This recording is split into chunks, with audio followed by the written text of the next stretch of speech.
This week on the podcast, we're joined by Mickerayla. We're talking about Powerwash Simulator. We've got news about Destiny 2, Pokemon, and some exploding power supplies. All of that and more in this week's episode of the podcast. Roll the intro.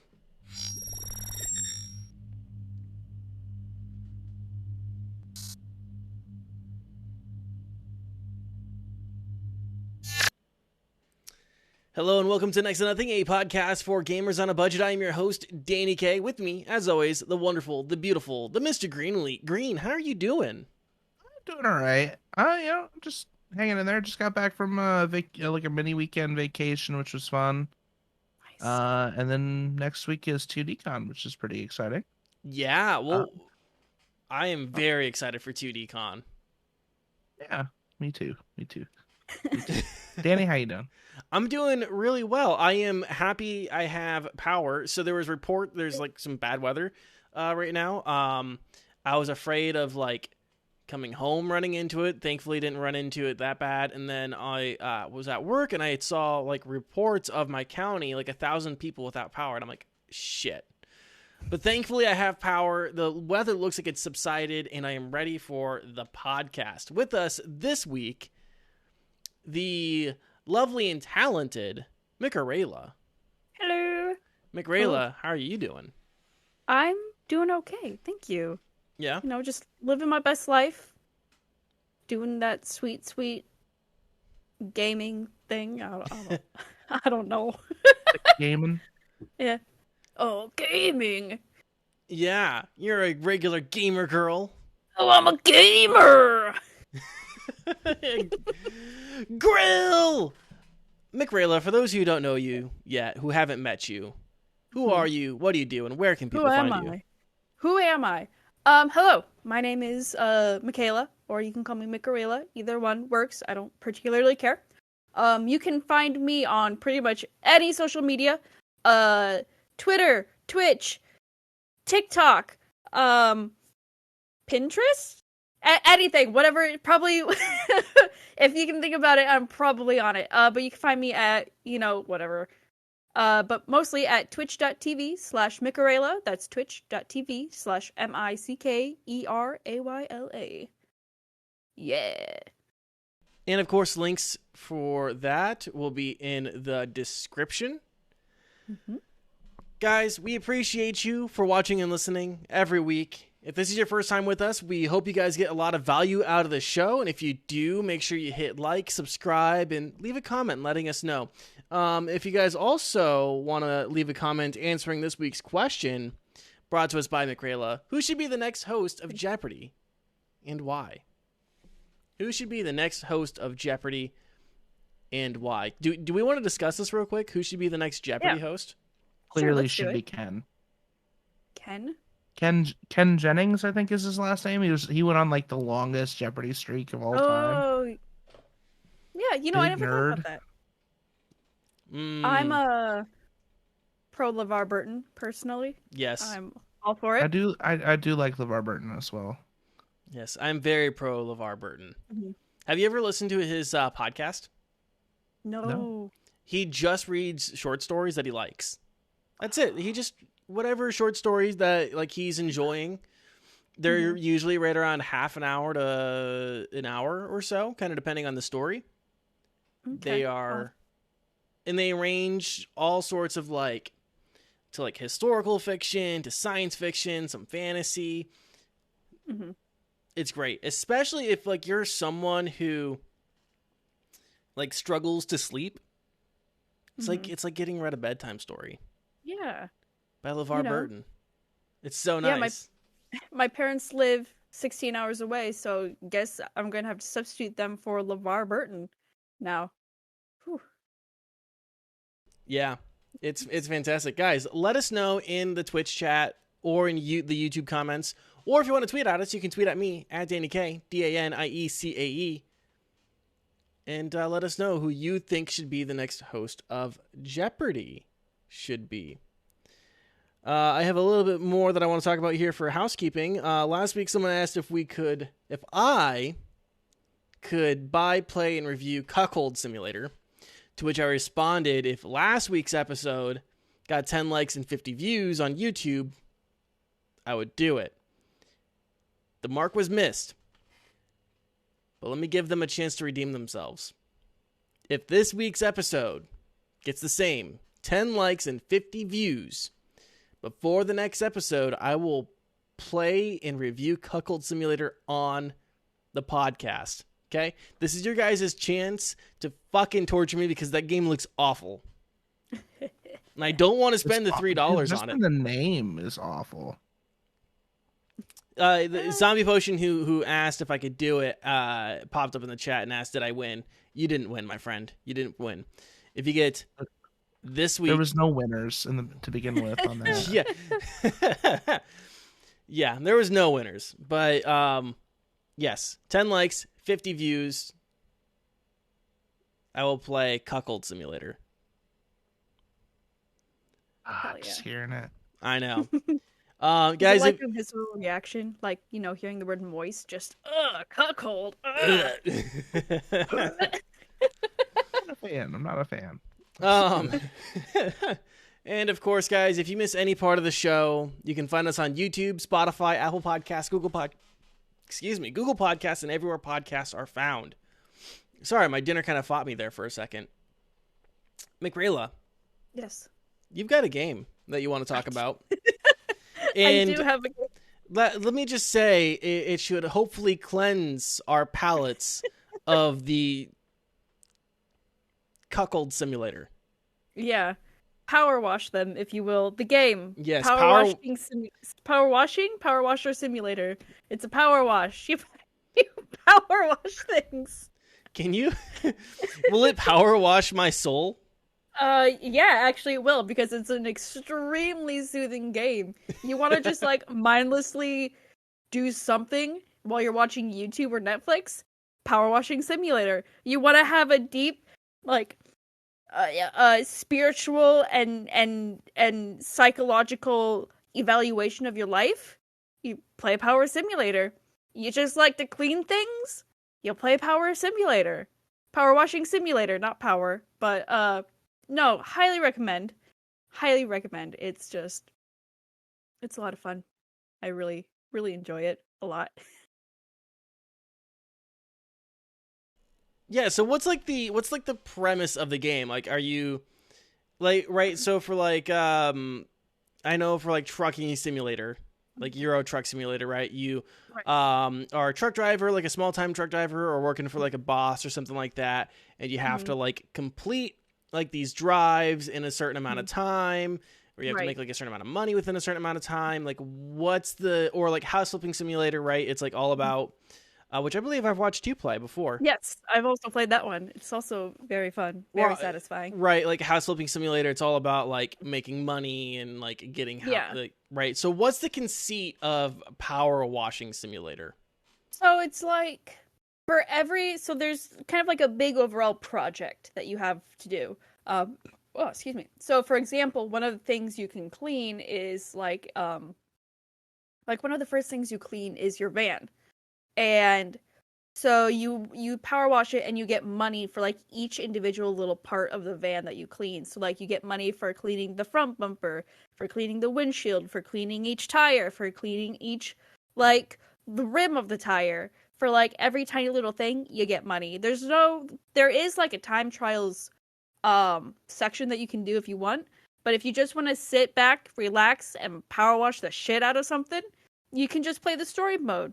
And it's got like, it's really cool because, well, not necessarily cool, but also really funny, because as you're playing, you'll get like texts from your clients that are just like nonsense, and just like it definitely gives like personality to each of these tiny little characters that like you don't even see. Like there's one, you're washing like his race car or something, and they're talking about how they're gonna take it out racing now, but they're not gonna race in the streets. They're gonna do sewer racing, and they're gonna take their car and race it through the sewers and all this stuff. And then like later on, it's like, hey, this is so and so's wife. We're not doing that. We're not doing it. Like, don't worry about it. But there's also one. In fact, it's the one that's the gameplay is being shown now.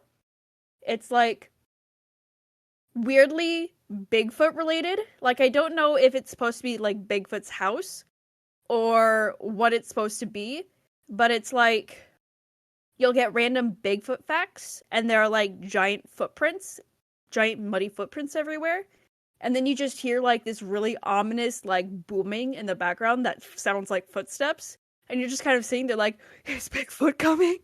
But no, it's really cool. And from what I understand, the devs are actually going to start putting some legitimate lore into it. So, buy it now while it's in early access so you can watch it grow and enjoy it as I have. What kind of lore would you add to a power washing simulator? It's also called, by the way, I fucked up in the subject title there. It's Power Wash, all one word with a capital W. So my bad. It's supposed to be. I'll fix that here in a second. But yeah, it's Power Wash Simulator. I think I can fix it right now. There we go. Damn thing sounds like a fever dream. Yeah. So it is early access. Mm-hmm. Continue about what you were saying. I think I finished pretty much what I was saying, but I'm excited to see any lore that they do decide to add to it, because that'll be interesting, whatever they come up with. Yeah.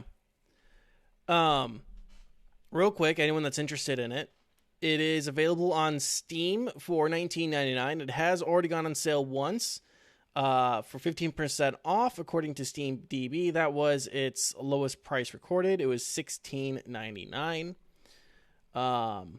It does have some system requirements here. If you, I have a hard time imagining that many people would struggle to run this, but it's requires a 64-bit processor and operating system, Windows 8 64-bit or newer. It has a Intel i5 760 or an AMD Phenom 2 requirement for CPU, GeForce GTX 760, an AMD R7 260X. You need 4 gigs of RAM and 6 gigs of available hard drive space. So I will say, I played it a lot on my laptop while my computer was out of commission, and it ran that thing totally fine. I couldn't stream it. Like, my laptop, for reference sake, I think the only thing I could really stream was like Stardew Valley or something of equivalent power, so like not a whole lot, and it could run that thing just fine. So as long as you're not like planning to stream it, then it'll run on pretty much anything, I want to say. Yeah, so there's a question here in the chat, and I have to ask you, how many phalluses did you draw in this game? So many. I drew a whole lot. I also wrote down my social security number and my credit card number. It's on stream, so. Well, they can only make your identity better, right? Oh yeah, no, please. If you want to, please take my identity. Someone, anyone, take my debt. Take it, please. They can only take my credit. They can only improve your credit score. Literally. 6 months later, you have fucking equity. Yeah, 800 credit score. Yeah, I have like an actual retirement fund. Wow, somebody was really looking out for me. They started a 401k. They really took a look at my, my credit, my debt. They went, "Damn, bitch, you really live like this?" You have me invested, and I have a Roth IRA, and it's just a good time. But, that's actually a really good question. How come there aren't identity thieves who do good work? Like the Robin Hood of identity thieves? Yeah, you steal someone's identity just to get them better credit. I know what I'm doing tomorrow. It's like the fucking Batman of identity theft. Someone's got to do it. Somebody's got to be. Yeah, someone's got to do it. I guess it'll be me. But granted, I'll probably also just ruin their credit inadvertently. I was gonna say, it shouldn't be you, Miss. Apparently, your identity needs to be stolen for your credit to get good. If you're asking for it, then you're probably not the person to do it, right? Listen, there are a lot of people who do things they're not necessarily qualified for. Like I could be one of them. We're not going to talk about it. Well, I was gonna say like a white person opening up a burrito shop. Mm-mm. Okay, I People, can see that. people doing things that they're not qualified to do. Yeah. Am I allowed to get political? Can I make a political comment? I mean, I'm not gonna necessarily stop you. I was gonna say, people doing things they're not qualified for? You mean politicians? Oh, hold on. I thought you were gonna be like naming names. No. Listen. But here you are coming up with this vanilla ass SNL Jimmy Kimmel stand-up routine. What the fuck was that? I'm ashamed of myself. I thought you were gonna get political, and I thought you were gonna like start naming names, and I'm like, Hey, sure. I mean, I could, but I won't. I will piss off everyone, people on both sides of the political spectrum. If you guys were offended by what Mickerayla said, let us know in the YouTube comments. But Okay. tweet at me on Twitter. I will probably block you or laugh or both. Oh, I just want them to comment in YouTube because it's good for the algorithm. Oh, that comment on YouTube. Comment on YouTube. Yell at me about how I've offended you. Yeah. Okay, so what else about Powerwash Simulator? Anything else you want to add? I would say I would recommend buying it because you will support the devs, and they will by supporting the devs, you will allow them to release more content for it that I can play and more things to power wash. So And more things to draw dicks on. yeah, absolutely. If you buy the game for anything, buy it for the dick drawing. Like you don't even have to complete the job. You can just draw dicks in the mud all day. Call it a day.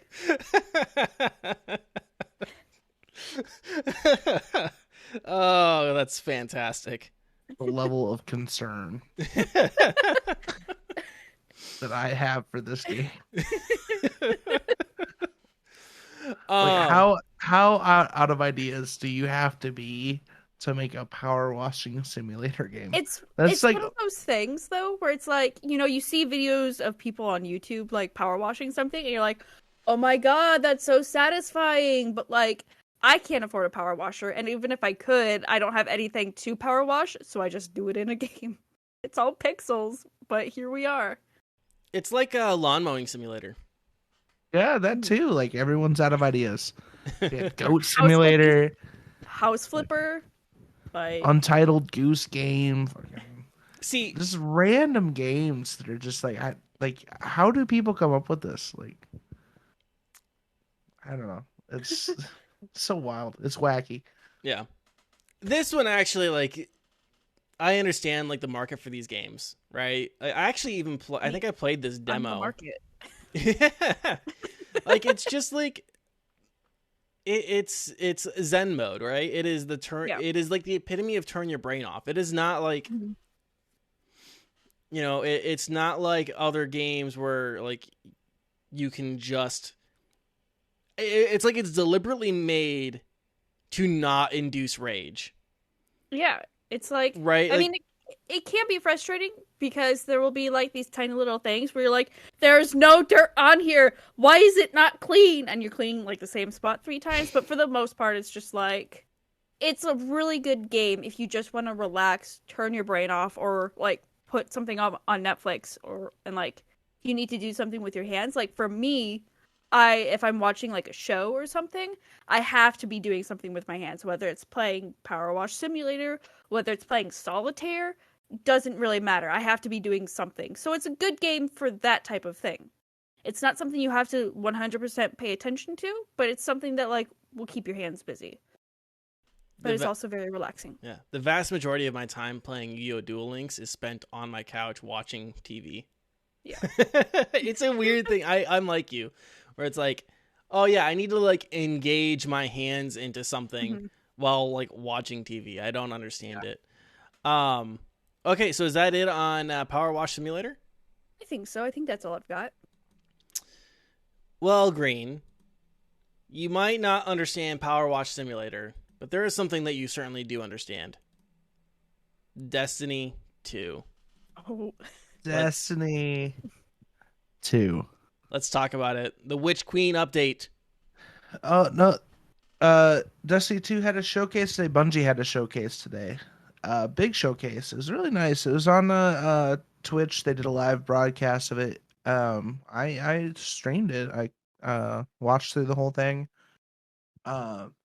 They announced like an actual trailer and gameplay footage for the new DLC, The Witch Queen, which will come out February 22nd. 2/22/22. Oh. Lots of twos. Hmm. So they introduced a myriad of things today. First off, the new season 15, started today. It's called Season of the Lost. It introduced it's essentially they labeled it as the prologue to The Witch Queen, which this is like the longest season I've ever seen.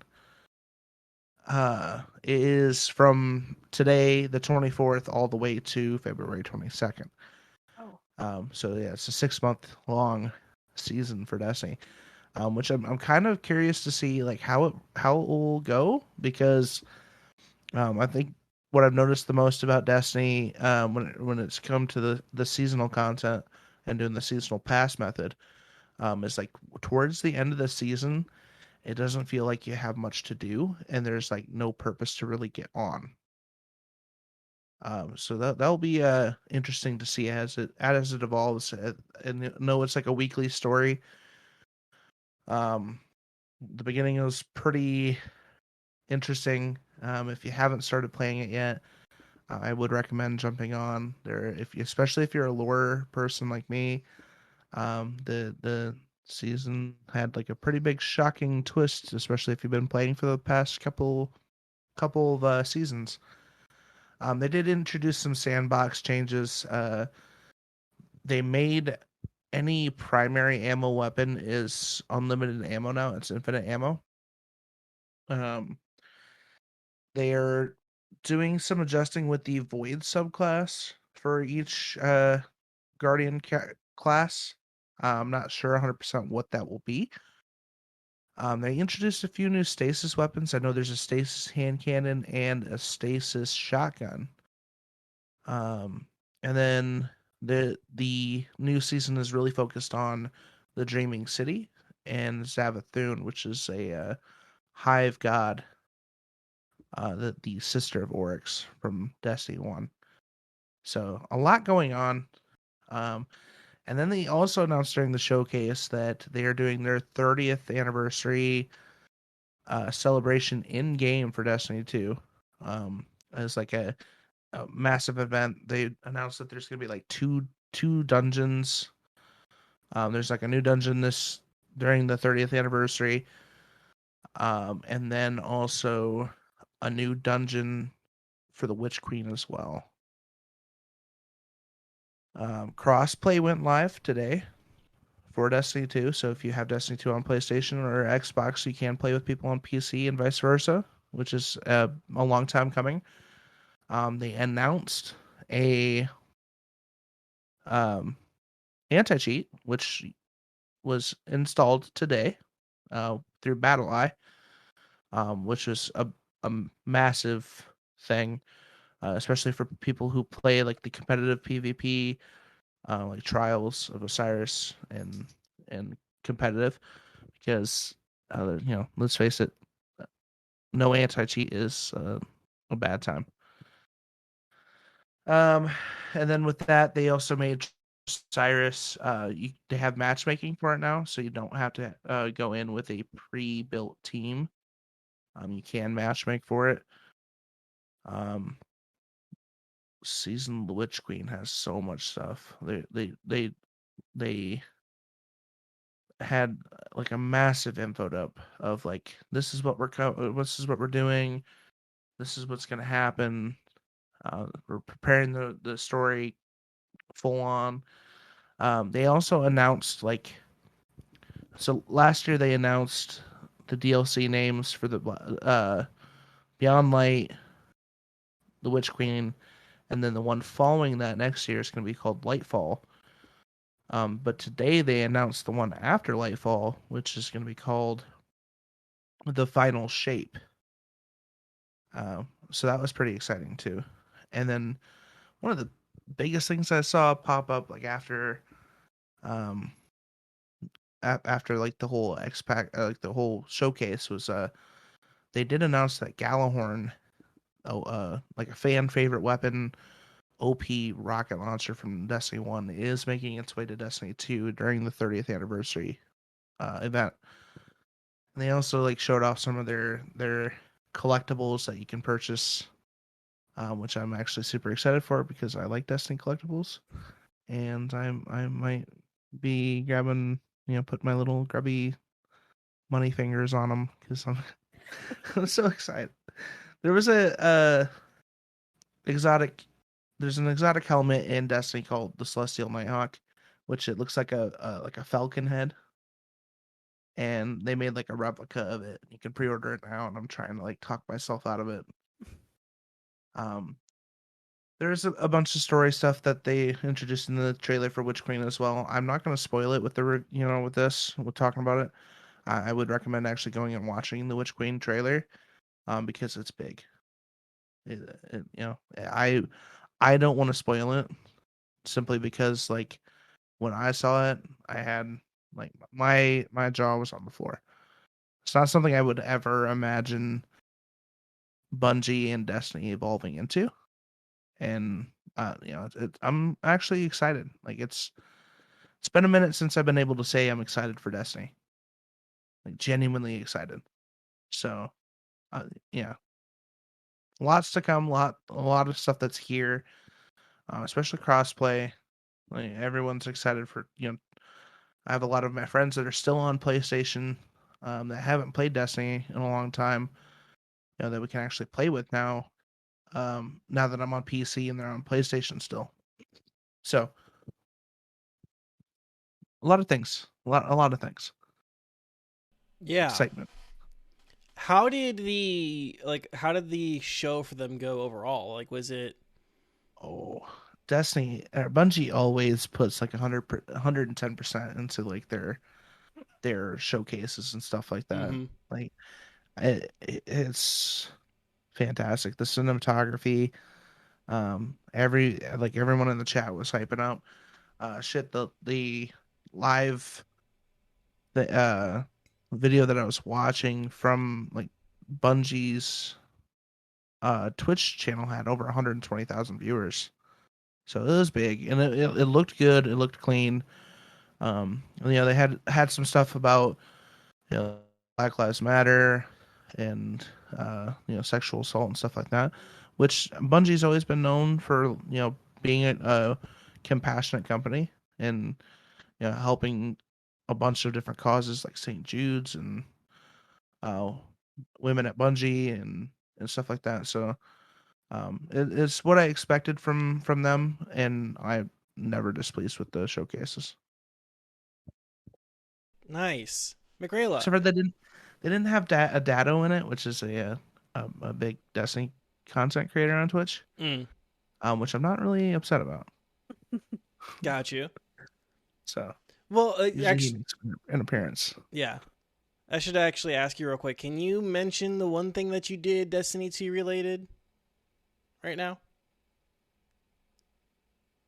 Yeah, I can mention it. It's live. I was invited by Steven at the Loot Crates. He's the Loot Crate anime community manager, I believe. Why are we pretending we don't know who he is? His name is Steve. Well, because like to his community, he is Steven at Loot Crate Anime. But RevSven asked me to come on to their relaunch of a thing they had called Educrated.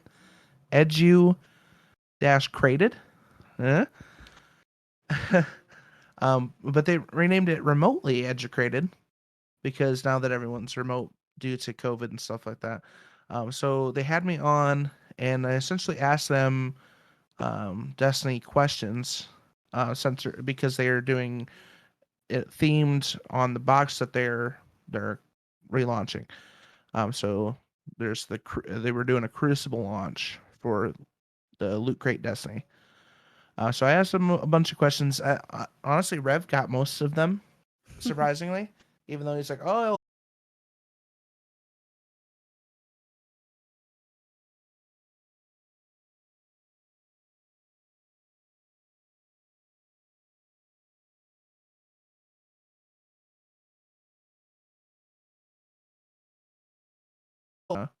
and the Loot Crate team, Leslie and Britt were very fun to hang out with and give some Destiny info to. Nice. Gotcha. Mickerayla, do you have anything related to Destiny 2 that you want to mention? Ask questions? Nothing good, but Come back, you know you want to. no, Do I it. absolutely don't. Once they, I've spent over $100 on content that's like no longer available. So That is fair.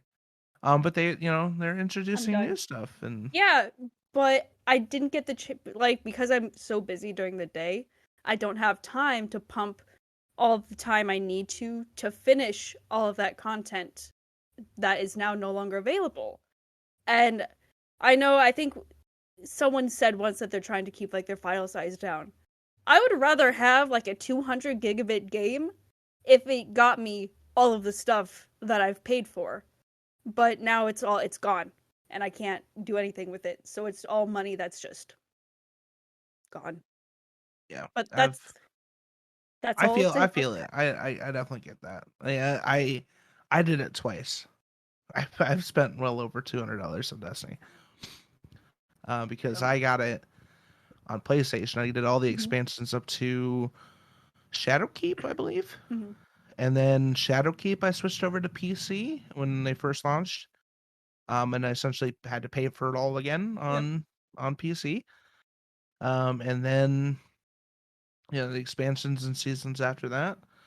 And now they released a collector's edition with a I don't want to say it, a very cool figurine. And I am considering spending $250 on this collector's edition of the Witch Queen. I'm trying to like wholeheartedly talk myself out of it. Mm-hmm. But like I want it. Like my brain right now is SpongeBob. Like I don't need it. I don't need it. I need it. It's like so I get it. I understand. Yeah, and like I understand both sides, but at the same time, like with how little time I have, and I know, like over $100 in the grand scheme of things isn't a ton of money, but for me, it was at the time, that was money I probably should not have spent on Destiny, that I spent on Destiny, and it's just very incredibly frustrating. I don't want to turn into a fucking negative Nancy, so I'll just leave it at that. I'll leave it at that. All right. Well, I mean, do you want to turn into a negative Nancy now or later? Because we have a story. Ooh. I'm trying to decide if we want to do this right now or do we want to take a quick break and come back? Let's quick break. All right, guys, we'll be back in 2 minutes. Stay right there. Thanks for listening to the podcast. This year, I'm bringing you guys even more merch, featuring a simple black design with our new logo. Get a classic Eco Tee for $18. Stay warm and cozy with our classic crew neck sweatshirt for $20.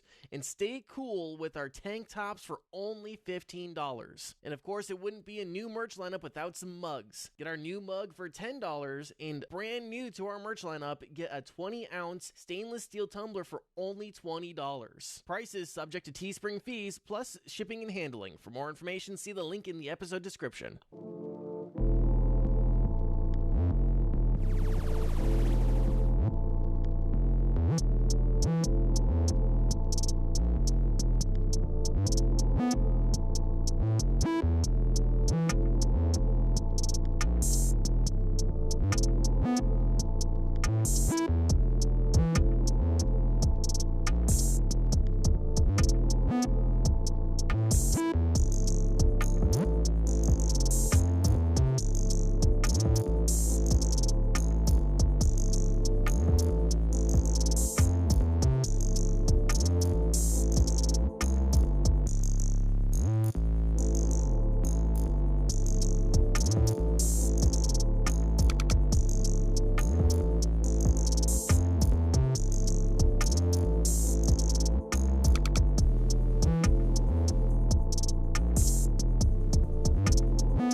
Thanks for listening to the podcast. This year, I'm bringing you guys even more merch featuring a simple black design with our new logo. Get a classic.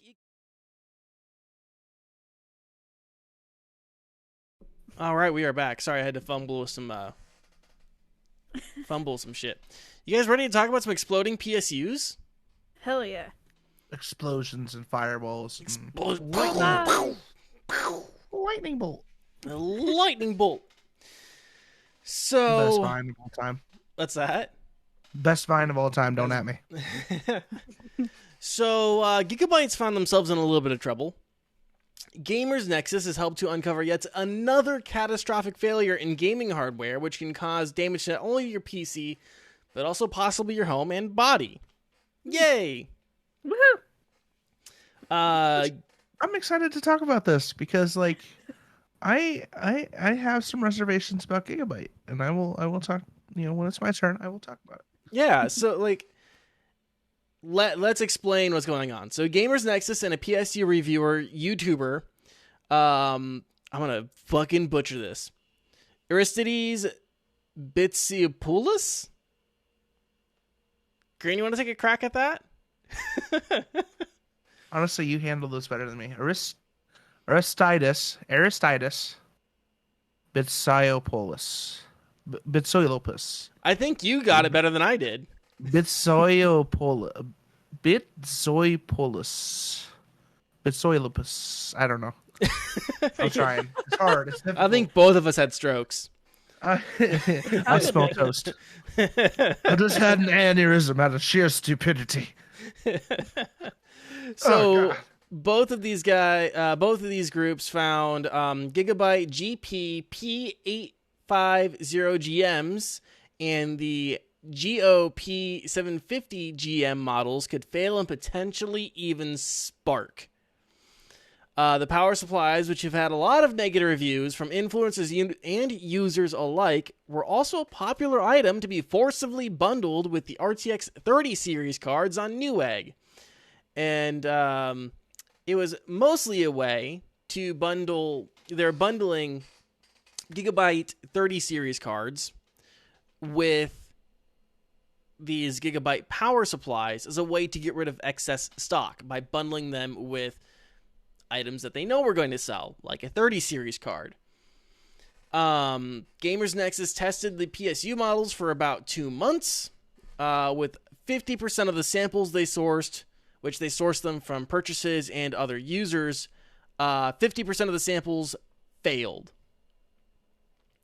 During their testing, they also killed a Gigabyte RTX 3080, but they were giving benefit of the doubt, saying that they're not entirely sure if it was directly related to the PSU failure. Gigabyte responded to their findings, claiming that Gamers Nexus were pushing the load of the overpower protection trigger point, which is a safety feature that's supposed to trigger when you pull more power from the power supply than its rated capacity. And they said that Gamers Nexus was doing that repeatedly and for extended lengths of time. Gamers Nexus fired back saying that all the failures happened within 2 minutes of running.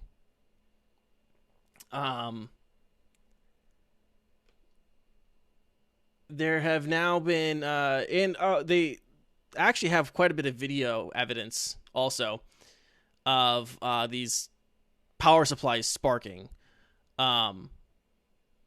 which is interesting to watch, to say the least. You should go watch their videos on the subject to get a bigger, clearer picture. But there are over 6 months of reviews, complaints, and reports of failures, and they have only now just responded, which is not a good look for Gigabyte. They have now given a more proper response to this situation, saying they've made fixes to the units and is offering returns and exchanges on the power supplies affected. I did hear one thing from the Linus Tech Tips WAN show, that if you are getting a return or an exchange, you have to return the card with it, which would suck because a lot of people got these bum power supplies by buying the 3080 or the 3070s or whatever. That wouldn't make any sense. It doesn't make any sense, does it? Like, if it's I can maybe see like a return, maybe, but even then, it's like you ship me a bum power supply, and you're asking me to send you the one part that's not bum, right? Yeah, that doesn't make any sense. Because, like, I mean, I could see if you were, like, trying to get a refund, you know. Yeah, like an exchange, no. Like, that doesn't make Yeah. sense. Like, if it was a refund or something, Even then, maybe. like, Yeah. just make up the difference. Like, Yeah, refund. Yeah, refund for the cost of the,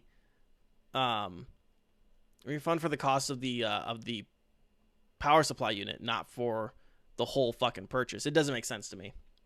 Yeah. I wonder how many people actually, like, threw that power supply away. Like, they're like, oh, Right. I'm getting this with the only way I can get this graphics card is if I get it with this power supply. But I don't need a power supply, so I'm just gonna put it on my shelf or sell it or throw it away. Like, imagine too, like, not hearing about this and then having it sit on your shelf for 5 Oh, years, and God. then building a new PC and like, oh, I had this extra power supply, and then Thunderbolt and lightning. Yeah. Yeah. Then your Very, house is very on frightening to fire. me. Yeah, exactly. And then you you build a new PC, you end up having to build a new home. Yeah.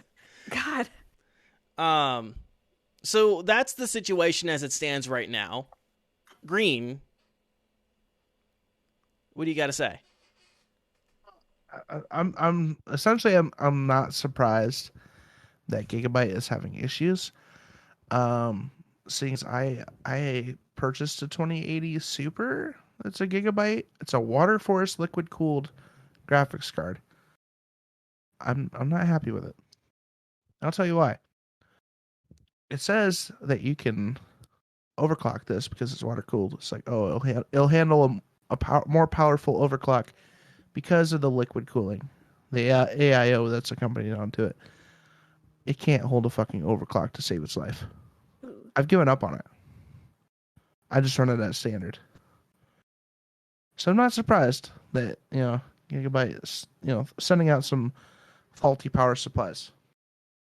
Especially bundling them with graphics cards. So that's my take. That's Gigabyte's like I usually tried to stay clear. At the time it was like, ooh, this is shiny and cool. And it may just be I'm doing something wrong, but still it shouldn't act the way it does. So Where does Gigabyte typically stand in the hardware rankings, right? Like, I honestly would say that it is definitely opinion based. I personally I'm more of an MSI fan. Like, I'm cool with MSI. I like Asus particularly for like most of my stuff. And EVGA. Like, I wouldn't buy a Gigabyte, like, even before, like, not knowing that some of the power supplies are faulty. I honestly wouldn't have bought a Gigabyte PSU. I usually just buy EVGA. So, but the biggest thing I do have to say is, like, I'm wondering how many other power supplies are faulty, because a lot of power supplies are actually manufactured in the same place and then just rebranded. Like, it's not uncommon for a series of Corsair to be the same as Seasonic or EVGA, just with different proprietary plugs and a different sticker. yeah. So that is something other power supplies might be needing to keep an eye out on for as well. Yeah, and I will say there's a few things I had heard, and again, I'm not a hardware expert by any means. So, like, go find better sources, Go to Gamers Nexus, go to Linus Tech Tips, go to Hardware Unboxed, go to Jace 2 Cents. People who actually know what they're talking about. But from what I understand, was that this issue would be relatively unnoticeable, because a lot of hardware wouldn't pull that amount of power that would cause the issue or cause the failure. But they bundled it with some of the only cards right now that would, which makes the situation feel even worse because they bundled a power supply that could not handle the power draw that the GPU was going to do. Which is interesting because it's a 750 and an 850 watt power supply. Like, damn. Yeah. Now that's just what I want a 3080 now. It's gonna warm up your fucking room and raise your fucking electric bill. I think I'm running a 750 and a 650. Like I don't even have an 850. Fuck. That's a lot of fucking power. Like the only time I could ever see getting something higher than that is like I was genuinely considering like building like a 2 PCs in one case with like a 1200 watt power supply. So like, damn. That's just, unless I'm misunderstanding something. When I was listening to the WAN show this morning to kind of get like a better idea after doing some reading, that's what I heard on the WAN show. Again, if I'm wrong, 100% let me know in the comments if I'm wrong on that, because I am not like a hardware expert by any means. I'm not an electrical engineer. I'm not a computer scientist. I'm just a dude with a computer. So, well, a lot of that stuff adds up too. So like, yeah. Especially if you're like, you have your motherboard's power draw, the CPU power draw, graphics card, all the extra components. If you're doing fans, lighting, liquid cooling, like especially like those big loops. Like people do like the custom water loops that are they take up power. So powering a motor pump, an RGB, all that RGB.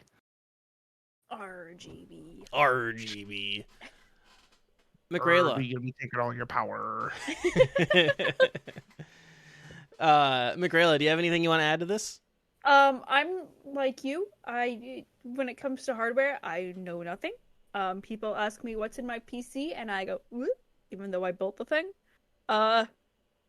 But no, it's from like a customer service perspective and from like a business perspective. That's the fact that they're powering or that they're force bundling the bunk power supply with graphics cards, which are already A, super overpriced, and B, hard to come by right now. That's such a scumbag move. Like, that's so scummy. And then, like, if someone were to want to return just the power supply, to be like, oh no, you gotta do both. Like, that blows my mind. That's just awful PR. Awful PR. I would say that it's more of like on the lines of like a Newegg thing, though. Oh, is it? Yeah. But still, Newegg, what are you doing? Which I don't know. It would be interesting. I'd have to, look at stories of Newegg actually forcing that, because Newegg customer support, I've never had issues with Newegg. Yeah. I love Newegg. I buy shit from them all the time. I almost bought an air fryer from Newegg. Like, I almost like Newegg more than Amazon. So, yeah, I don't know. It's interesting, that, and I can see like Newegg, like why they did it, like trying to get rid of like stock that no one's buying, but we can't 100% guarantee that they knew that these power supplies were starting on fire. Like, shit has bad reviews all the time. Doesn't mean they're hazardous, True. Yeah. So. But when 50% of the reviews are bad and they're reporting failures, That should be something that like raises a red flag, right? It's Yeah. not like it's not like the NZXT case that we talked about a few months back, where it was starting on fire, and there was like maybe 2 reports of it, and Gamers Nexus had to like go through and do the whole fucking rigmarole to get it to happen, right? This was like there was reports of it failing, and there was 6 months of reviews, and 50% of those reviews within the 6 months were bad. Yeah. So it's just like who didn't see these red flags, or who didn't act on these red flags? So who's like, I'm wondering who would be at fault for that then? Would it be Newegg, or would it be Gigabyte? I think they can share it 50-50, right? 50-50. I think, a portion of the blame is on Gigabyte because they're, correct me if I'm wrong, but they're the ones creating these failing, or at least like the producer of these failing power supplies. Yeah. But at the same time, Newegg, as a distributor and as a provider, has a responsibility to then pull that product from their website, especially if it's showing like, if it's dangerous. Like, they have that like, it's kind of expected of them. That's a responsibility that they carry. So the fact that, and I could be completely wrong, but if they're not doing anything about it, then that does shift a portion of the blame onto them. That's exactly what I was gonna say. Right, especially because they're the ones that are running the bundles, because they had the overstock. Mm-hmm. Right, so they're the ones that are creating the bundles. Gigabyte's not creating the bundles. Yeah. Gigabyte's just creating it, and right. It's I think it's a good 50-50 split. Mm-hmm. The Newegg should have seen the reviews coming in, should have investigated it, gone to Gigabyte and said, "Hey, we have these reviews coming in. Can you should investigate this?" And then at that point, if Gigabyte doesn't investigate the issue, then it's 100% on Gigabyte. Yeah. But the fact that Newegg saw 6 months of reviews and 50% of them are coming back reporting as negative, and some of them reporting failures, that should have been something that they should have put the flag on. Yeah, and plus, like, I don't know the legal process behind it, but they could save money by completely pulling the product from their website. Newegg could save money by pulling the product completely from the website and disposing of the product, than if they continue to sell it and potentially run into lawsuits. Yeah. Like, I don't know, like I said, I don't know the legality of it. I don't know if Newegg would be legally responsible or have any, or if, like, they would be involved at all. But that is a risk that they're taking, is that there is that potential that they could run into some big legal trouble, and they would probably save a bunch of money by just pulling that product and disposing of it than dealing with all those potential lawsuits. Yeah. Green, do you have any other thoughts you want to share? I feel like the moral of the story is, I believe EVGA and Corsair both have an 80+ gold certified power supply that if it, for any reason, bricks your PC, I believe within the warranty time, it would actually replace like your whole PC build. Damn. If it's not at fault to you, I believe. I'm not 100%. But I always stick to EVGA, gold certified. So, anyways, because I've never had any problems. Yeah. Like both my PCs. Wait, I'm sorry. Let me correct that. All 3 of the PCs I have in my household right now, gaming PCs, are EVGA power supplies. That's how much of a fangirl I am for EVGA. So, I'm not massively surprised that the power supplies from Gigabyte are having issues. Do I think it's like a massive thing that can't be fixed? No. As long as Gigabyte puts the effort into actually quality controlling and fixing their equipment, then it's fixable. Mm-hmm. So but then again, it's Gigabyte. So yeah, I got a question for you. Mm-hmm. If Gigabyte's power supply was a Pokemon, what kind of Pokemon would it be? Electabuzz. See, Voltorb. Thank you, Mickerayla. Ooh, Voltorb. I got you. Yeah, you got me. Thank got me you. there. That's exact. I was gonna say Voltorb or Electrobe. Are they actually exploding though, or are they just sparking? Voltorb can learn Spark, so. I mean, But- Voltorb does self-destruct though, which is an explosion. And for these power supplies, I think they're like sparking. I don't think there's an actual like explosion. Well, and to Green's point, you could say it's also causing quite the buzz. Quite the buzz. Boom. Mic drop. So let's talk about Pokemon Direct. By the way, that was a glorious segue. Thank you. And before you say it, There's only 151 types of Pokemon. There are more. Fuck you. More. Fuck you. There are more. There are more than 151 Pokemon. You can go fuck yourself. Anyways, so Pokemon Direct happened last week. I'm sorry, it's actually the Pokemon Presents happened last week. But here's some things that were announced. Pokemon Unite.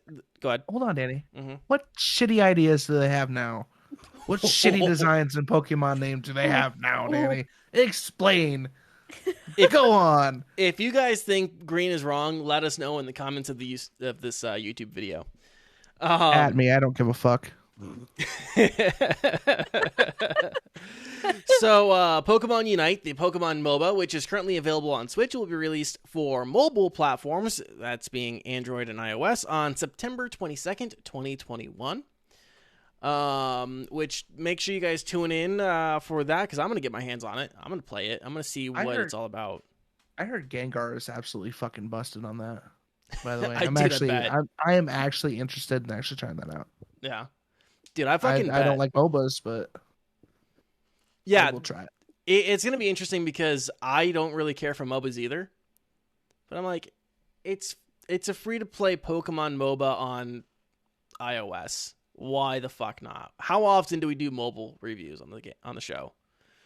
And for anyone else that's interested, there will be special skins or outfits for Pikachu to be unlocked depending on how many people pre-register. You can get the Unite license Pikachu skin that will be unlocked for anyone who pre-registers, and that if 2.5 million people pre-register, and the HoloWare skin will be unlocked when 5 million people pre-register for the game. Pokemon Cafe, which I gave a pretty tepid review on a little over a year ago, is getting a full remix with new Pokemon and customization options. Puzzles and mechanics will be getting refreshed as well, which just kind of goes to speak to why my review is tepid, because it was really kind of a boring game. It wasn't all that interesting, wasn't all that exciting in any way. So once the remix comes out, I'll get my hands back on it and see how they fix things up. Pokemon Masters EX, the free-to-play mobile game, is celebrating 2 years by releasing new characters, adding adding the Gen 8 mechanic, Dynamaxing, and they're running 3 legendary events all at the same time, and then later in September, they're getting a new villain event with Team Rocket. So that's Pokemon Masters EX. Pokemon Go is celebrating its 5th anniversary this year and is bringing in some Galar or Gen 8 Pokemon to the game. Does anyone actually play Pokemon Go anymore? I have a bunch of friends who do. Yeah, I don't, but I have a bunch of friends who do, and they would like when you could do like remote raids. There was always like every couple days does anyone want to do a raid? So, and my mom plays it a lot. My mom is a fucking Pokemon Go fiend. It's incredible. Really? Oh yeah. What's your mom's favorite Pokemon? I don't know. I could probably find out that I don't have Pokemon Go on my phone anymore. I'll have to ask her, but no, she probably knows more Pokemon than I do, honestly. Damn. Yeah, with Um, let's see. Oh, next is we saw some more gameplay footage for the Gen 4 remakes, Brilliant Diamond and Shining Pearl. They're bringing back some popular features from those games, like the Underground, which I high-key fucking loved. That was a great fucking mechanic. It was like this multiplayer area where like you would end up in like these underground tunnels and would like mine fossils and gems and stuff out of like the ground and whatever. It was really cool. And like it was like you'd use like the stylus to like chisel away at like the rocks, and like the wall would get like unstable, and like you only got like so many ways to like hammer something or like brush something before like the wall would crumble, and like be like, oh, I've got like this 3/4 covered or uncovered, I hope I can get this, and like it would collapse and be like, no, son of a bitch. Or you'd like get it and it'd be like, oh sweet, this is like a fossil for like a cradilly or whatever. It was actually really cool. They also showed off the Dialga and Palkia edition of the Nintendo Switch Lite, which looks pretty cool. But that's not like I wouldn't run out and get one. I'm not going to trample a 12-year-old for it, if that's what if that's what you guys are asking.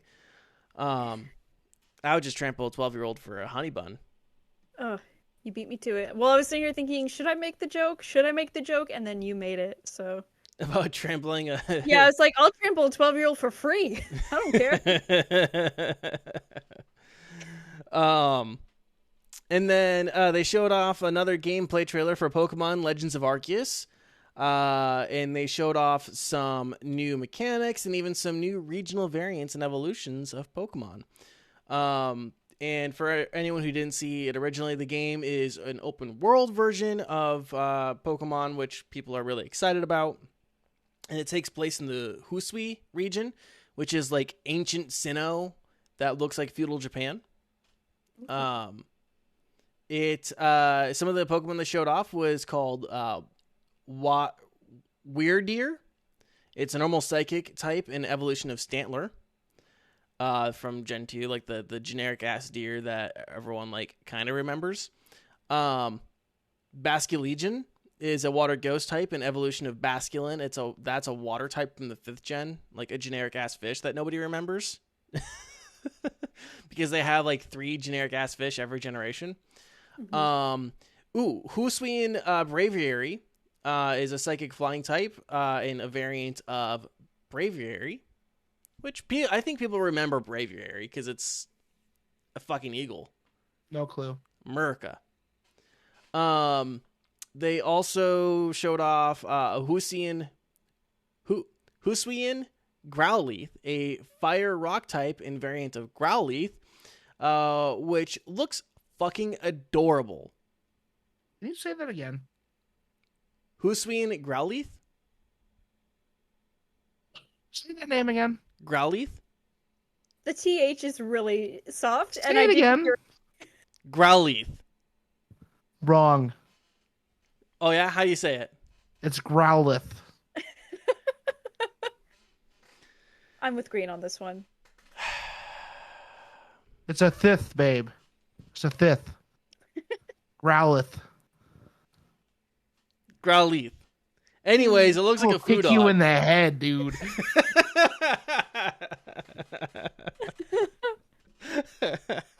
You are so violent. Anyways, it looks like a food dog. Don't step on my childhood, Danny. Don't tread on me. The trailer also showed off some sort of boss battles with like enraged or corrupted Pokemon, which will like need to be soothed or like beaten in some other way, I think, in order for you to catch them. It looks interesting. That mechanic, I haven't like really like. They like look like super fucking angry. Which angry Pokemon are angry Pokemon.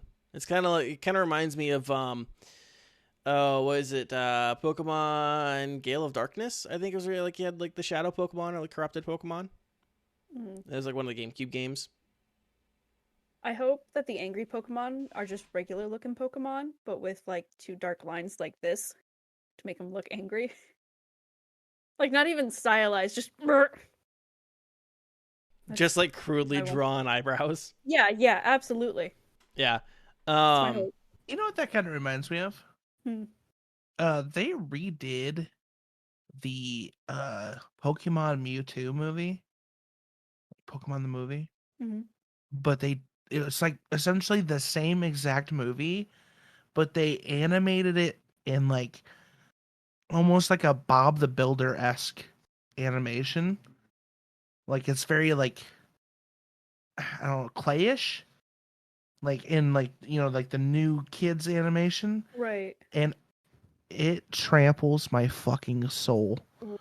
It's on Netflix, and I saw it, I saw the trailer, and I wanted to burn Netflix to the ground. I might have to give it a hate watch. It looks awful. I will have to look. It is recent. I think like they redid it in like 2019. Ooh. And yeah, it's like the new, new children's animation style where it's like almost clayy and Right. Almost stop motion, but not quite stop motion. yeah, like CGI stop motion ish, but Yeah. like it's supposed to look good. And like the original Pokemon movie, the Mewtwo movie, looked fucking fantastic. Like it was an anime, Mm-hmm. like a legitimate anime, and it was like, but it was like, my first anime kind of thing. Right. It's the introduction, and Brain's people first don't anime. respect like the fact that Pokemon is like the OG introductory anime for people. It's the gateway anime. It's slept on. Yeah, exactly. And like they redid it and they massacred my boy. Oof. Damn. I'll have to look it up.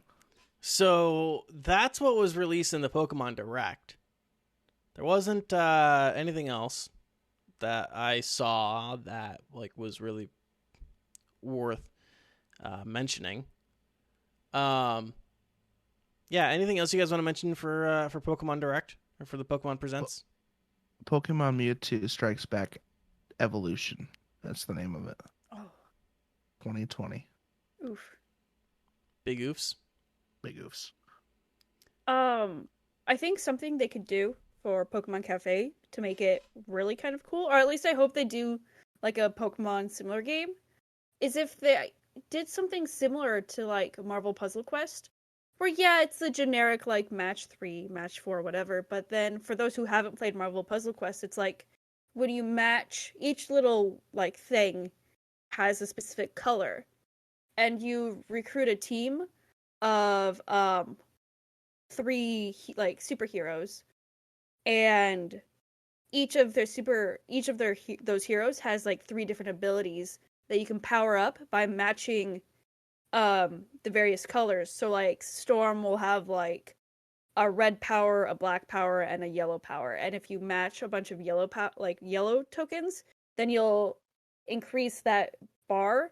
And when it's full up, then you can like use an attack and deplete the HP of your opponent, and you have to like take out X amount of enemies to complete the stage. I think like Pokemon Cafe would really benefit from something like that, where you could have like the Pokemon battles, but like powering up your Pokemon's abilities by like matching 3 and stuff. I don't know if I explained that well, but I kind of followed it.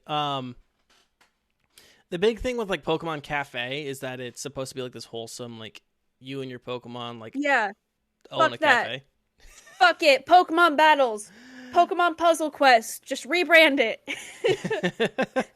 Wholesome? We don't need it. That's what you have Powerwash Simulator for. Pokemon battles. If you slap Pokemon on anything, it will sell. Yeah, very true. You could slap Pokemon. You could slap a picture of Pikachu on a roll of toilet paper. It will sell like fucking hotcakes. And people will wipe their ass with that Pikachu toilet paper. Mm-hmm. And not think anything twice of it.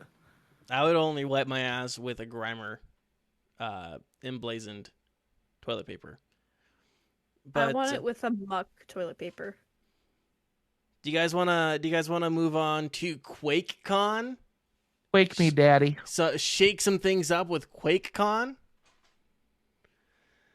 So Bethesda's self-owned. It's okay. You guys don't have to applaud. It's all right. At least give me a pity groan, guys. It could be like you know what you need is the Bethesda the Bethesda treatment at E3. Like, oh yeah. I should just get you guys. I should just get you guys drunk, not feed you, and then do the announcements. Like the 10 people that will have like Bethesda VIP tags. Like, whoa! Mm-hmm. Everything Todd Howard says. So, QuakeCon, which is Bethesda's self-owned convention and expo, went off last week with some fanfare, and here are some of the things that they announced. Deathloop, the Groundhog's Day-esque shooter, got some fresh gameplay footage and some panel discussions. Not a lot else has been really revealed. It's going to be a PS5 exclusive, but we've known that for a while. And we'll see how that turns out. It looks interesting. I'm very much interested in checking it out. I'll probably watch some people play it. It looks fun.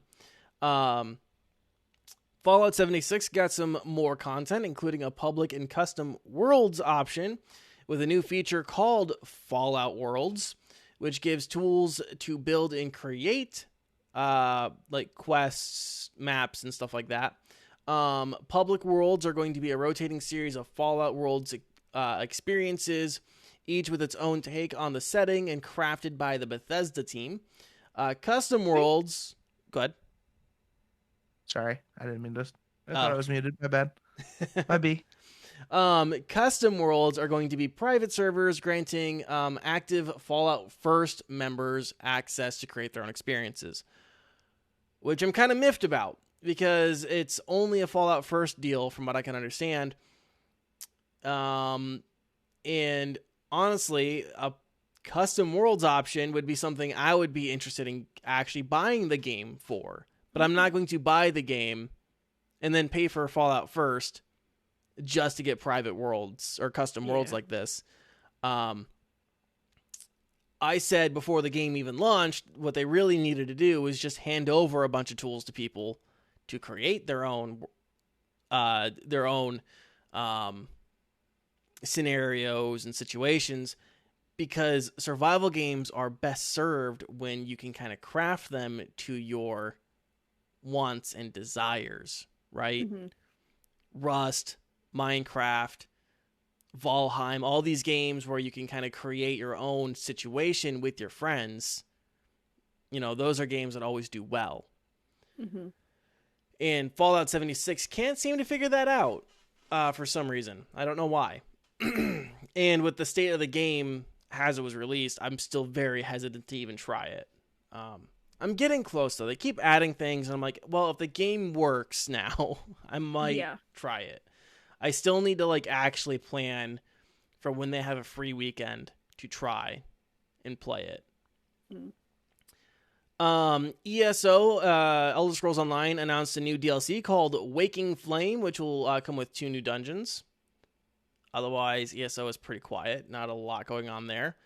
And ESO's actually fun, though. What's that? ESO's actually fun, though. Yeah. I feel like it's very underappreciated. Oh, yeah. I'm not saying it's a bad game or anything. I've played it. I have, 200 hours in it? 300 hours, maybe? I think 200 hours. I'll have to double check Steam here in a second. No, it's fun. It's, I don't know. I kind of got to the point with it where I'm like, I would really need to buy DLC, and I don't know if I want to do that.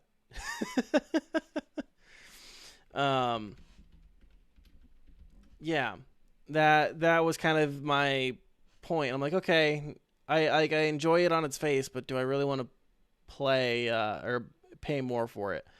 Let me also check. Let's see, Elder Scrolls Online, 300. I almost have 340 hours in it. Damn. Yeah. Yeah, so then, of course, we have to talk about Skyrim. It's getting a 10th anniversary edition, which will come with... What's that? So what? Another release of Skyrim? I know. Color me surprised. Yeah. I'm just waiting for my copy of Skyrim on the Samsung Smart Fridge. Make it happen. God. I want to play it on my Amazon Echo. But okay, so like, we can make all the jokes, but the anniversary edition will come with all 3 expansions and with over 500 pieces of content from the Bethesda Creation Club, which will include quests, dungeons, bosses, weapons, spells, and more.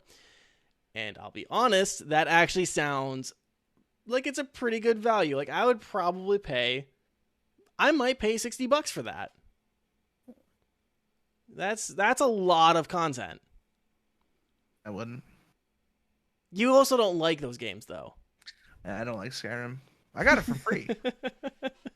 I got it for free with the Bethesda's Insiders, like when it was like out fresh, like yeah, first came out, and I'm like, this game is dumb.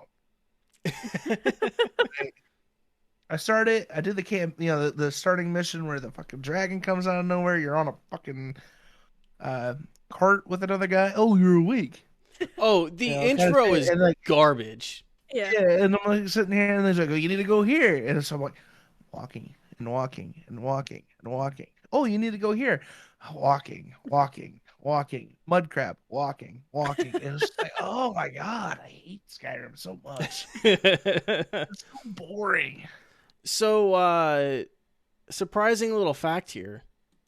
I have 339 hours in Elder Scrolls Online. Now, I think there might be a significant portion of that is dedicated to installing patches. Or if you uninstall it and then reinstall it, and it's just like it takes fucking forever. Yeah, it's like you do the initial Steam install or whatever, mm-hmm. and then on top of that, the launcher has like a fucking 400 gig download shit. Like, yeah. It's insane. It is insane. But I only have 172 hours in Skyrim. Plus, I can count this 20 hours in a overhaul mod called Enderall that has its own separate launcher. But yeah, like I might actually like I would be willing to pick up a 10th anniversary edition of Skyrim with how much it comes out with. Next on my list is Doom Eternal is getting update 6.66, which will have Horde mode, updates to the battle mode, and there was also a trailer for Doom Eternal: The Ancient Gods Part 2 on the Switch. Any of that like tickle your testicles? No. Yeah. I mean, there's some people who are going to be like super excited for Horde mode for Doom, but that's not me. Like, I know Mendachi, like, will be all on that shit. Shout out to Mendachi, I love you. Yeah. But for me, no, it's not a big thing. Yeah, Doom is one of those games that, like, I know people love. I know people, like, it's just got its cult following, and I understand that, but it just doesn't, like, Yeah, it's one of those games that, like, maybe I'll pick up, maybe I won't, but it's nothing that's, like, top of the list. If anything, I would play it for the soundtrack, because from what I've heard of the soundtrack, that's it's metal. Fucking dope. Yeah, like, who is it? Mick Gordon? I think. I don't know. I just know it sounds cool. Yeah. Unfortunately, he's not going to be doing any others because they had a huge falling out. Ooh. Unfortunate. Yeah. But yeah, that was kind of it. Not a lot of like mind-blowing stuff here. I think Bethesda and ZeniMax fans are coming out of this with good stuff. I think they can feel good about it. Like I said, it's nice to see updates to Fallout 76 after all this time. They just need to stop putting all the cool shit behind paywalls because I want to try it. And with how the game launched, I don't trust them. I don't want to. I don't want to take that step. I am too afraid to take that step with them on Fallout 76. Remember when they announced the battle royale, and they're like, "Oh, it goes live right now," and they thought it was gonna be like the biggest hype. I vaguely remember that, yeah. Yeah, and then they got like Shroud and a whole bunch of those people to play it, and they played it for like 2 whole days. And then like, okay, we're going back to Apex. Apex, and I don't think Warzone was a thing at the time. No, I don't think so. I don't think so either. Apex and PUBG and stuff like that. Yeah. So I heard the Brotherhood of Steel update was fun. Like, it was interesting. And for Fallout lore fans, that probably offered a lot of value. Because there's a lot. I mean, the Brotherhood of Steel is one of the biggest lore dumps in the entire Fallout universe. They're in almost all of the games. They're the focus of an entire game. The fact that there's another campaign dedicated to them was really interesting. Or not interesting, I'm sorry. It was something I know a lot of people were like really into. So, yeah. Moving on from QuakeCon to Microsoft at Gamescom. Let's kind of wrap up the show here with this. This actually happened today. So this is breaking news. So boring. Yeah. Green, you actually got to watch us live, didn't you? I watched as much as I could of it live. Like, I think I watched like maybe 30 minutes, and then I like 3/4 of the way maybe through Flight Simulator. I'm like, all right, this is not for me. Yeah. Gamescom I struggle with to watch. I've noticed that I think it's kind of cursed to be boring because E3 just happened, right? Like, and now Gamescom comes around and it's blasé. It's mostly developers talk. Like, if you're really into game development, Gamescom is for you because it's a lot more panels and discussion about like the process and like showing gameplay and stuff. It's not as flashy. I don't know. It's pretty slow and boring, but we did see some stuff for it. xCloud, the cloud gaming service, is coming to Xbox One and Series X and S this holiday season. So you can play those games in sweet, laggy 720p 30 frames per second. The more cars for Forza Horizon 5 were shown off. For those of you who love sexy horsepower machines. More Dying Light 2 gameplay was shown off with all of its hardcore parkour action. Which looked okay. It looks fun. Like, I don't know if it's going to be one like I pick up, but especially if you like the first Dying Light, I'm sure you'll probably enjoy this. Flight Simulator is getting lots of updates, including areas covering Germany, Switzerland, and Austria. It's also getting a new helicopter-like air taxi. It was like a drone air taxi. That was interesting to see. Mm-hmm. Like, Flight Simulator looks gorgeous. Do I want to sit there and watch a dev who's wearing a flight jacket, like an old school like Top Gun flight jacket that says dev on it? Like, no. The gameplay was pretty though. Like, yeah. Ooh. Age of Empires 4 showed off the trebuchet unit and talked about the history of the trebuchet. Apparently, also the trebuchet is the most annoying unit in the whole franchise. Fucking fight me. I did get through the whole Microsoft Flight Simulator. That's where it killed me. Was the Age of Empires 4. And the whole, like, I watched the whole trebuchet thing and I'm like, okay, is this going anywhere? And then they start talking about Age and like nothing about the trebuchet, and I'm like, okay, whatever. All right, I'm done. Goodbye. I'll go play EFT until Destiny goes live. Like, whatever. Never coerced me into doing that again. That was awful. Well, we need someone to watch it live. Oh man, it was so bad.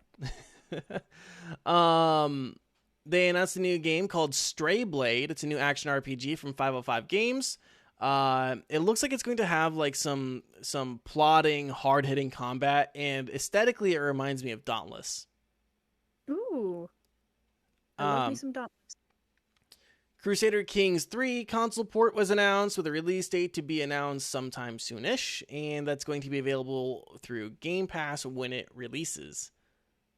And then there are a bunch of indie titles coming to Game Pass, including Archvale, Next Space Rebels, Dodgeball Academia, Bushuden, Night Fight Express, and several others. A lot of them from Humble Games. And that was Microsoft's Gamescon 2021 presentation. Not, again, like, none of the things that, like, none of these presentations we've seen over the last week have been, like, anything mind-blowing. Or, like... Speak for yourself. The SC Showcase was great. I loved it. True. And, you know, Husui and Growlithe was the... Mhm. You keep fucking saying it wrong. I'm gonna punch you in the throat. Say Molotov? Molotov. Yeah, you got no room to talk.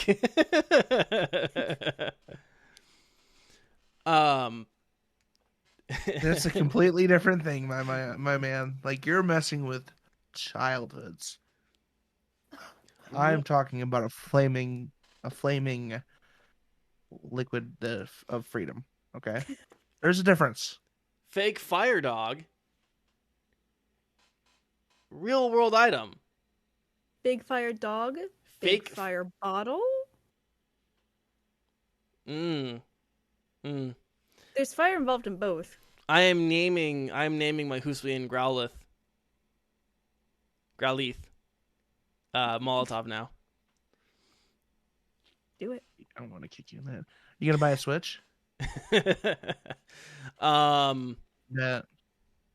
name that Hussian Growlithe. that hussy Growlithe. That hussy Growlithe. Yeah, so, like, again, I didn't feel like anything has been, like, super mind-blowing or, like, exciting at all, like, over the last couple days. I'm sure, like, Destiny 2 fans can rejoice that they had the most exciting presentation. I mean, as I said, Bungie goes hard. Yeah. So this is not their first time that they've had, like, a quality showcase. So Yeah. Well, let's wrap up the show. How's that sound? Mickerayla, Yes. what's coming up on your channel? I just started my Dark Souls 2 gameplay or playthrough yesterday. And it's already stressing me out. So, I haven't even gotten to the first boss. I keep getting my ass beat by mobs, and it's incredibly frustrating, and the gameplay is slow. So if you want to see me cry on stream, head over to twitch.tv/Mickerayla, because I anticipate many tears, and I'm already ready to be onto Dark Souls 3. So, Question: will you wear mascara and eyeliner just so it'll run down your face while playing Dark Souls 2? not eyeliner, because I can't do eyeliner to save my life. Well, But it's if gonna I get feel- smudged anyways. Fair. You know what? I'll tell you what. If I feel tears coming on, I will pause my stream, run upstairs, grab my eyeliner. I'll apply it on stream too, and then let the tears flow, so you can see the entire process. It'll probably even flow better because it's like wet mascara. Like it's all wet and all newly applied. can you sing like the intro to Black Parade as well? While, like, I was gonna sing. silently sobbing, like minorly sobbing, like when I was. I was gonna sing "Mad World" by Gary Jules. but- That works too. All of us- Black Parade. All of us went for very different songs. I was thinking "Big Girls Don't Cry" by is it Callie Jeff Colbert? too. I'll actually start singing "I Like 'Em Big, I Like 'Em Chunky," as it'll probably be like one of the fucking giant ass enemies that's just beating my ass over and over and over again. Yeah. So okay, so you're doing that on Twitch. Where else can people find you? You can find me on Twitter. Nowadays it's all just JoJo shit because that's my newest hyperfixation. Little. Yeah. Click. For the English watchers. Yeah, mostly Twitch, Twitter. Those are my two most at places. But any other social media, if you find me, you can add me, and I might not see it for another year. Neopets even. I also have a Neopets that I've recently gotten back into. So hit me up on any of them. Any of them, especially Neopets. Is it 1998 again? Yes. I'm reliving my childhood. Green, what's coming up on your channel? Destiny. So yeah, Destiny is gonna be mainly this week. Just getting to the level cap on all three characters. There's not much, as I said, it's like progressive weekly. So it's not like I'm gonna get like a whole campaign done or anything like that. So I'm gonna probably have some free time. But I only stream 2 more days, and then it's the weekend, and then we go to 2DCon. So not much. I'm gonna play Destiny tomorrow, and I'm probably gonna play Apex or something on Thursday. Maybe Escape from Tarkov. Who knows? I also launched my Etsy store. It's Mug Club Co. store. Which I'm probably gonna make an advertisement for, like a recording. I'm not sure. We'll see. But yeah, you can buy the random mug deal. Has moved to that. You can also find me on TikTok, Instagram, Twitter, Facebook, YouTube. I'm gonna start working on YouTube. I promise. I'll get there. Yeah. And that's all at Mr. Green Elite. Except for Instagram, which is TTV Mr. Green Elite. So. Yeah. Danny, what you got? Well, no streams this week except for maybe Sunday. I'll play Metro, maybe. Kind of depends on how I'm feeling. Stream in the car. Ooh, true. Yeah. True. We could do a little stream. So, for those who don't know, road trip stream, yeah. So, those who don't know, Green and I, with a few other people, including our significant others, will be going up to Minneapolis this weekend, this Friday, actually, for 2DCon. So if you guys live in the Minneapolis area and are attending 2DCon, hit us up. We would love to hang out with you guys. We'll be there Friday, like midday into the evening, and then we'll be there like Saturday, like all day. And then we're leaving Minneapolis on Sunday. But yeah, 2DCon this weekend. Hit us up. And if you guys want to like keep up with me, you can follow me on Twitch, twitch.tv/DannyK. You can also find me on Instagram and Twitter at DannyK, DANIECAE. Also find me on YouTube, where this podcast is hosted. That's Danny K Media. Podcast gets uploaded every week, along with a couple select highlights from the show over the week. That's going to wrap up the show this week. We appreciate all of you guys for watching and listening. It really does mean a lot to us that you guys take the time to watch and listen. Don't forget the question of the week this week, and that is, who do you think should be the next host of Jeopardy and why? Let us know in the comments down below. You can also tweet at me or tweet at Mickerayla or Green Elite with your answer. If you guys missed any part of the show, you can watch and listen on YouTube, Spotify, Apple Podcasts, Google Podcasts, and everywhere podcasts are found. If you guys want to help support the show, leave a like, subscribe, drop a comment on the video. But the most important way to help support the show, the biggest top tier way to help the show, is by telling your friends, retweeting, sharing, all that stuff. It really does help us out way more than you guys could know. So please do that. Guys, until next week, stay safe, stay healthy, keep fighting the good fights, and we'll talk to you guys again next week. Goodbye! Oh, wait, there's one more thing I gotta mention. As I was just mentioning it, thinking. We are still looking for a third co-host of the podcast. If you guys are interested, link in the description to apply. And we are setting up auditions soonish. Applications are still open. Please submit yes, as soon as possible. Yes. All right. Now, stay safe. Have a good rest of your week. Keep fighting the good fights. And goodbye. Love you.